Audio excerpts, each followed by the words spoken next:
All right. Welcome back to another episode of the Baddest Lifter podcast. In this episode, we're going to be going over all the different kinds of advice beginner lifters are given. We're going to talk about the best of the best, the worst of the worst, and we're actually going to rank them from S tier all the way down to D tier. S tier is going to be advice that everyone should take. It's just like really solid advice.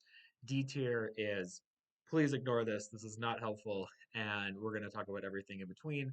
Some things are also helpful, but they require a little bit more nuance, which is why they're not going to be an S tier. We're going to talk about all of that. And at the end, I'm going to talk about which one I think is the best of the best. And then I'm going to talk about which one I think is worse, is the worst one. Yeah, let's just like jump into it. So, first one is stick to machines. So, beginner lifters are often told that they should stick to machines because they're safer and there's like less room for kind of messing up because the machine does a lot of the work for you. I'm going to put this in C tier. And the reason that it's in C tier is because we want to learn how to move properly. And the problem with machines is they remove parts of the learning aspect to become a strong, confident lifter over time. So let's say you start with machines and that's all you know. If you're going to switch to barbells or dumbbells or kettlebells in the future, you actually have missed some of that important learning process. And that's why sticking just to machines, I think, actually sets beginner lifters off the wrong path. Which brings me to the next piece of advice that people are given, literally the opposite of this. Sticking to free weights only. So, free weights only, I'm going to put in B tier. Now, again, why this is slightly better is because if someone does just free weights and they eventually want to use machines, they're going to have a much better foundation to do so. Now, why it's not higher is because there's no real reason why you should avoid machines completely. A good beginner lifter program is going to have a mix of free weights, cables, barbells, things like that. Like, there's no reason that you have to do free weights only. But it is B tier because I do work with people who train at home and all they have is like dumbbells as kind of an example, and they can still become stronger. So B tier in the sense that it's yes, you can do this and you will become stronger, but it's to have as a hard rule doesn't really make a lot of sense. And there is benefit to doing machines, cables, other exercises. They can provide value that sometimes free weights can't. So putting it in B tier for now. It's still better than doing only machines. So if you're going to choose one or the other, do free weights only. But why choose between the two? If you go to a gym, do a mix of both, and you'll have like the best of both worlds. All right, let's talk about the next one. Train one muscle group each workout. So like this is often known as the bro split. I'm gonna put this in. I'm gonna put this in C tier as well. The reason this doesn't make a lot of sense is because yes, you train your muscles in the gym, but you recover outside of the gym.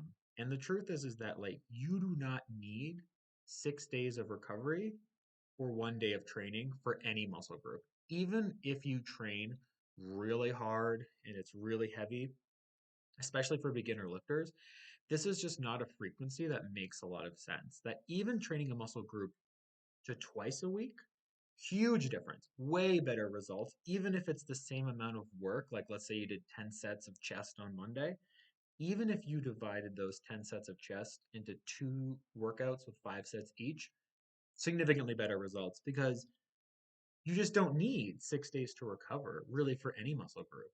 And if we're talking about smaller muscle groups, shoulders, biceps, triceps, etc., it's just not needed. It's just like those muscle groups you can train them really hard on Monday and probably train them again on Wednesday if you really wanted to.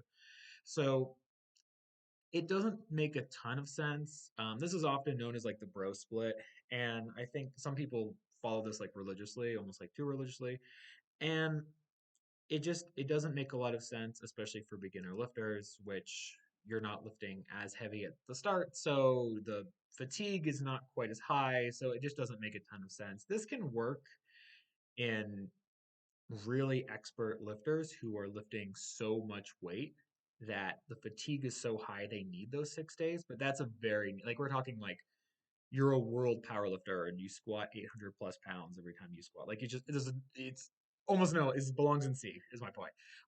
So we're gonna put this in C tier. Not terrible. You can still get stronger, but it just doesn't make a ton of sense.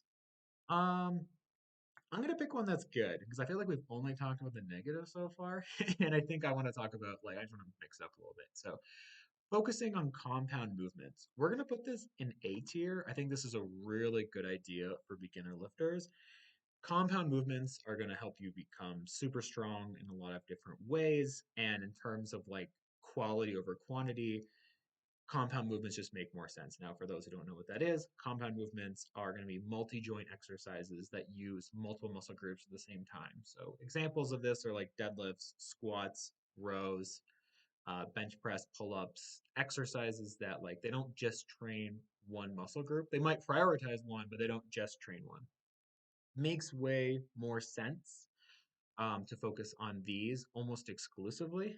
The reason that it's not S tier is because you can still benefit from some isolation exercises.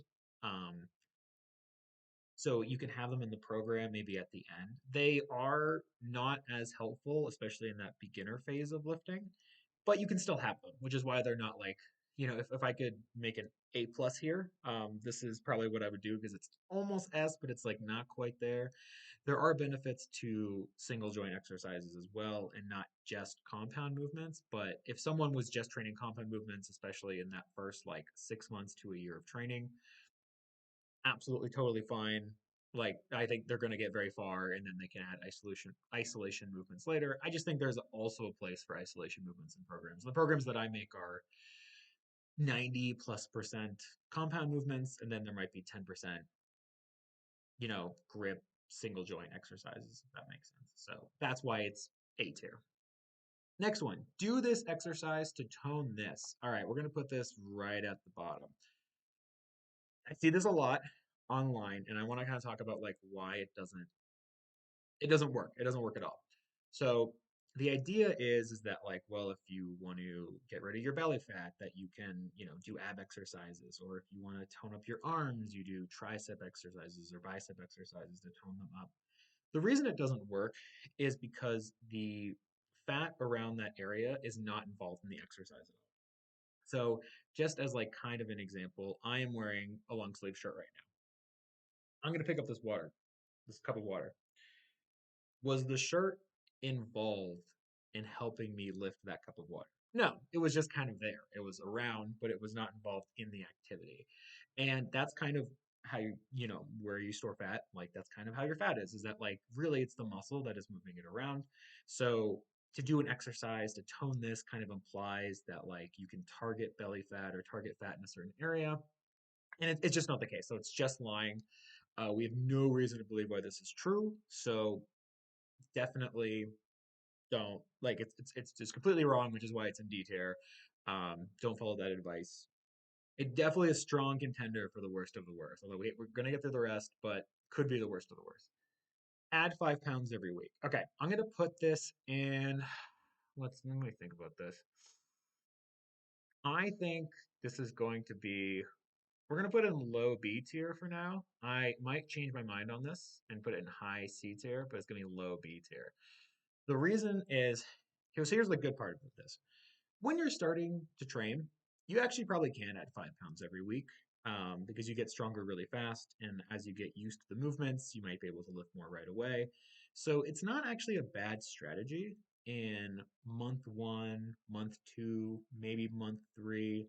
The problem is that it doesn't scale because, just as an example, let's say you were just starting to bench press for the first time.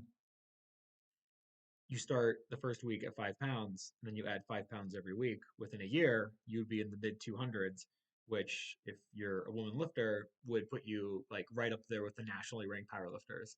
Unfortunately, there is no training that is that good. It doesn't scale long term, and it only makes sense at the beginning for exercises that use a lot of weight, like deadlift, squat, etc. It never works for exercises that use less weight. An example of this would be like a dumbbell lateral raise. This is like a hard exercise to do with a lot of weight. Even people who have really strong shoulders very rarely will get above like 30 pounds per hand ever. And that's like on the higher end. So 5 pounds every week, this is just unscalable. And it's very common in that exercise to do the same amount of weight for a long time and just add reps and then add, like, it's just, it doesn't. So adding 5 pounds every week, it just, as a universal rule, doesn't make sense. It can make sense in the very early stages of training, which is kind of why it's low B tier, because you'll notice that like B tier is like it has some value, is like kind of where and then below that is not so much. So there is like a place for it. I'm gonna put this in like, yeah, I'm gonna say this is probably gonna be the lowest of the B tiers because it can work in the first 3 months, but really after that it loses its value. All right. Next one is we all have the same 24 hours. So, immediate D tier. I don't know who said this or how this got started. I think this is just like a tough love mentality that got started somewhere decades ago in the fitness industry. This is just not true. I've worked with a lot of different people now. The 21-year-old college student does not have the same life as the 45-year-old mom with two kids, who also does not have the same life as the 66-year-old retired person who does not like has a, just starting to get into training. Like it's just not the same. Like like, and I do work with people who are like they're 66 and they're retired now, and they're just getting into lifting. This is just not the same. The schedule's not the same. Um, their priorities for training is often not the same. So whoever said this, not only is it not helpful, but it's also kind of insulting. And I think the idea is like, forget your problems, just make time for it. And that just isn't helpful, even if it's motivating in the short term. So hard D tier, not helpful, not very motivating, and yeah, just not the answer in my opinion. All right, we have our first S tier, which is consistency is key. So we're going to talk about a lot of stuff today and like things to help you become a strong, confident lifter. But really, the number one thing that matters is consistency. If you're not consistent with your training, a lot of this other stuff just like doesn't matter. Um, if you are consistent, amazing things can happen. And by consistent, I don't mean perfect. Like we all miss workouts on occasion for various reasons, and that's totally fine. But if you're not meeting 80 to 90% of your workouts, you're not going to see the results that you would hope to see. So consistency is key is like a really good answer. And if you don't have consistency, you need to kind of relook at the plan. Like, does your plan not make sense for your life? Do you have things that are holding you back from getting to the gym? Would training at home make more sense? Like, there's a bunch of, we could have a whole podcast episode on consistency. So maybe I'll do that one day, but not right now because I want to get through the other ones. But consistency is going to be the thing that matters the most for sure, no questions asked. And it's good advice. And it's like the thing that probably beginner lifters should focus on the most because if you are consistent, a lot of really cool things can happen. Use creatine. Okay, so I think I'm going to ruffle some feathers here. I want to keep in mind here that this is a list for beginner lifters. And I think this is where advice for intermediates and advice for beginners is going to really change the list. And if I were to make this list for intermediate lifters, I think that this would really like we would have to change the list for this one. So creatine, I'm going to put it in I'm going to put it in high C tier. Okay. Now, before people get mad at me, let's talk about why. So, we're talking about creatine monohydrate. All the other creatines don't matter, and they're at a minimum, they're not as effective, and at worst, they're actually less effective and more expensive. So, why is it so low? So, creatine does work. I use creatine, it does have value. It is not the boost that I think everyone talks about it is. The reason it's so low is because it's really majoring in the minors. It's not something a beginner lifter needs to focus on. There are so many other important things that it will show 10x the benefit of using creatine out of the gate. It is definitely worth talking about at the 6 month, probably not 6 months, like a year plus. Once you're in that intermediate phase, creatine is great. I would actually probably move creatine up to like A tier. for people who once they're well into lifting and feel confident with the lifting process. But for beginners, it's majoring in the minors. It's yet another thing to worry about, which honestly will show little to no benefit until you actually get into training. I could see a case for like low B tier here, and maybe by the end of this podcast episode, I might change that. But it's something I don't want beginner lifters to focus on because it's not a huge amount of help, and there's just better things. There's only so much you can take in at once. And I worry that supplement choice is going to be a category that we actually don't need to worry about, but could be yet another thing a beginner lifter is worried about. So I'm going to put it in high C tier for now. I think I would respect low B tier. And if you were an intermediate lifter or more, A tier I think is totally fine because it does work. Um, I'm gonna wish I had the study on hand. So there was a study done where the average lifter gained 10 pounds of muscle in a year, and creatine users gained 11 as kind of an example. So you get that extra pound, okay? So it helps, and it's easy to use and easy to put into your program, but it's not like it's not, it's not like you were going to do 10, now you're doing 20, it's not like this isn't steroids, okay? So I'm going to put that in high C tier for now. I think it's better than the other ones in the group, but I think it's just not the right focus as of right now. 2 to 3 minutes rest between sets. So I'm going to put this in A tier. I think this is great. I think to become a strong, confident lifter, if you can wait 2 to 3 minutes between sets, that's kind of where you're going to get the most benefit. Strength training is not about just training, but also recovering from it. And if you can feel 100% for each set, that's just going to give you a better workout. 2 to 3 minutes rest. Kind of the studies are showing that like that's kind of the optimal, and then after that, it really plateaus off, in my opinion. So why isn't it S tier? The reason it's not S tier is because there are some people who have very quick workouts, 20, 30 minutes tops. Waiting 2 to 3 minutes between sets might not make sense for them.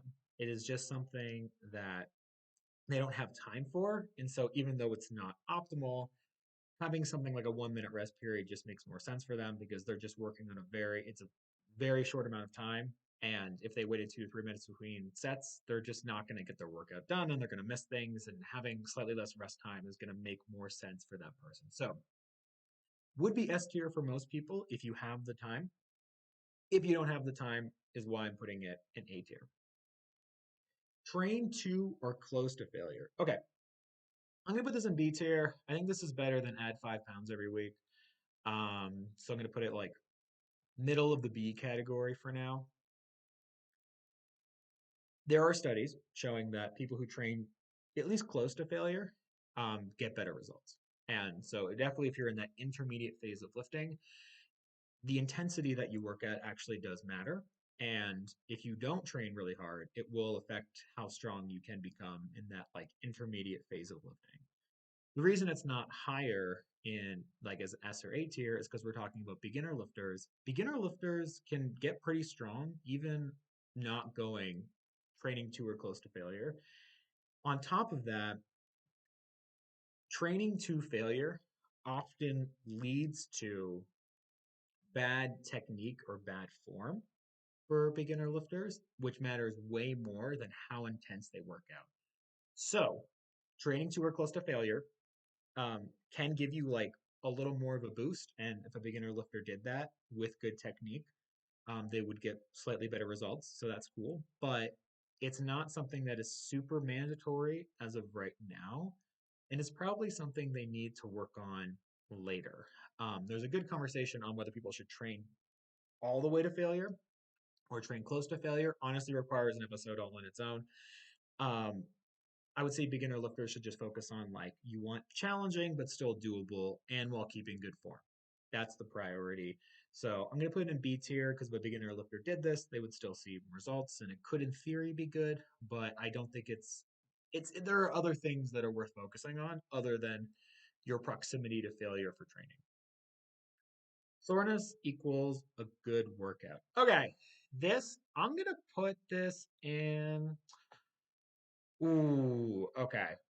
we're going to put this in low B tier, and this is going to be a little bit of a conversation. So let's just start with saying that there are studies that have been done that show that being sore does not being sore does not necessarily mean that you didn't improve muscle mass or get stronger. You can improve your results even if you don't get sore.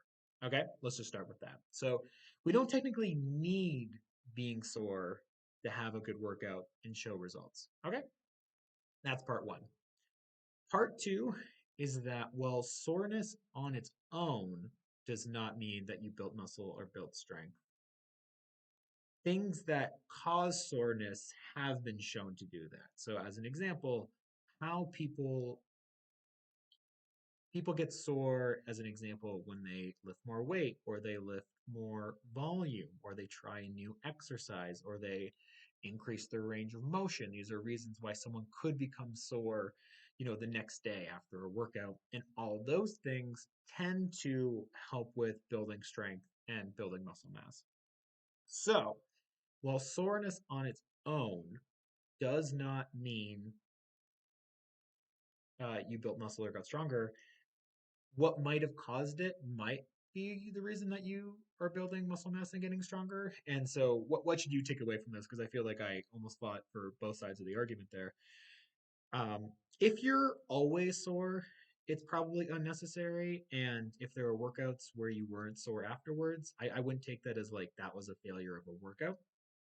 And at the same time, if you just find that you're never sore, that could be a sign that you need to change up the program or you're not targeting the muscle in the way that you thought you were. Something probably needs to change. If you're just like I've never been sore for my quads ever, could be a sign that maybe you need to change different exercises or improve your form or train harder. It could mean a whole bunch of different things, but I would say like never being sore is also something to consider. All right, filming your exercises. So we're going to put this in A tier, right in the middle. So filming your exercises is a really useful tool, especially for people who are learning these exercises. If you want to know how your form is, it can be hard to tell while you're training. That's just like it's hard to tell is my back in the right position? How far am I squatting? Like it's just kind of hard to know while you're doing the exercise, even if you have mirrors around you. Filming really helps clear that up. As well, filming really helps you see like your progress where, oh yeah, like I was lifting this much weight with not so good form. 3 to 6 months later, now you have proof is like, oh, I'm actually lifting way more weight, better form. You can kind of see your progress. It's also helpful if you have a coach, either online or in person, to kind of see how you're improving or where you can improve. So filming your exercises is really, really valuable. Doesn't need to be every set, doesn't need to be every exercise necessarily, but if you can film, this is really helpful. Now, I think the reason a lot of people don't do this is just because it's awkward in the gym and people don't want to film. And that's totally fair. And I understand where people are coming from. I will say that filming in the gym, as you film more, you realize it's not as big of a deal as maybe you thought in your head. That's something to keep in mind. I film in the gym and I've asked other people, hey, like, do you think it's a bad thing? And the answer that I normally get is that as long as people are respectful, they're not filming all the time. They're, keeping in mind people behind them, and you're not just like filming 20 people at once for your back squat or anything along those lines. People seem to be fine with it. And I think like that's, film your set, then put your phone away. Don't you're not vlogging, you're not streaming your whole workout. You're just filming your exercises. And so for me, I bring it out, film 1 minute, put it away, done. And I'll do like one set each because I don't think my form, or this is probably true for most people, that your form doesn't drastically change between sets. So really good idea. I think really beneficial for really everybody, but beginner lifters can also really benefit to kind of see what's going on. All right, just start. I'm going to put this in A tier as well. I'm going to put it above filming your exercises and before focusing on compound movement. So yes, if you are asking, tiers are ordered from which ones I think are the best. Just start is a very common piece of advice beginner lifters are given, and I think it is good advice, because I think a lot of people will wait till they feel like it's the right time or they have the right information.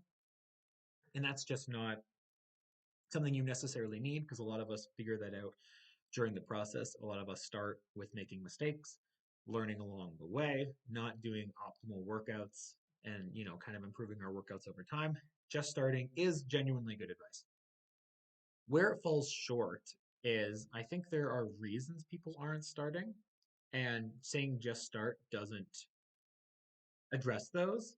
And if you don't address them, you might just have someone who says like, "Oh yeah, I'm going to start soon," and then they just don't. And this is why it's not S tier, because it's like theoretically S, but in practice, just telling someone to just start, they could be nervous or intimidated by the gym. There's like reasons why just start on its own is not very helpful. Now, just start plus other helpful things, great. S tier all the way. But that's why I would put it A tier, because it is good advice, but it needs more nuance than saying just start. That makes sense. Focus on strength and muscle will come. Okay, so I'm going to put this in. Hmm. I'm going to put this just behind 2 to 3 minutes rest between sets. So, beginner lifters, this tends to be the case that as you get stronger, you will put on muscle mass. If I increase your deadlift from 100 pounds to 200 pounds, muscle tends to come with that. Same with, if I make your dumbbell row 50 pounds, it used to be 15. Usually you will have more back and arms because of that. So, genuinely true. And can be true for a long time. Like there are people who focus just on strength and muscle just comes with that. And like that's great. The reason it's not S tier is because strength training and hypertrophy training are different, and we can't treat them like they are the same as you develop more into training. Bodybuilders do not train the same way that powerlifters do. And if you want to focus on building muscle mass over strength training, there are different things we would change in the program. It's not bad advice for beginners, but it doesn't necessarily work long term. On top of that, if you focus on strength, you might build muscle more in some areas than others. Um, as kind of an example, in the back squat, squats are very focused on both glutes and quads. So, but for some people, they'll do squats and they actually just build more quads than glutes. And so, if they want to build muscle in their glutes, they're going to need a different exercise, and vice versa. This could be the same for, if you're doing a dumbbell row, yeah, you're going to focus on your back, but it's not going to hit your biceps as much. So if you want to build muscle in your biceps, you're going to have to choose other exercises. So the reason that it's A is because if you do this, you'll probably get muscle mass that will come with it. But it's technically different types of training. And I actually had a whole podcast episode on the differences in strength and muscle. But for beginner lifters, it does seem that they can, focus on strong compound movements and the muscle will come. So low A tier for that reason. Slow progress is progress. We're going to put this in S tier. Okay, so I think people get really excited about fast progress. How can I achieve this in 3 months, 6 weeks, whatever it might be? Slow progress, super underrated. And here's the thing is that if you're slowly progressing in your training, I know at least that your training is good enough in the sense that you're doing enough right things that you continue to improve. If you're seeing no progress for months at a time, this can be a sign that something needs to change. And so seeing slow progress shows me that like, nope, you're on your way. You're doing enough of the right stuff that we don't need to change anything necessarily. That you're on the right track. And so I think while it is not as exciting to hear about, because I know there's a lot of titles online that are like achieve this in 6 weeks or like lose this in 10 days, or I don't even know, things clickbait is crazy, but really do think like this is something that you can focus on, and if you're seeing progress, you're doing enough good stuff. So definitely S tier, just generally good advice. And yeah, that's all the ones I had for today. For best of the best, I really do think consistency is key. Consistency, if I can make like another tier for consistency, I think I would. And then for D tier, I think I'm going to choose the we all have the same 24 hours is the worst of the worst.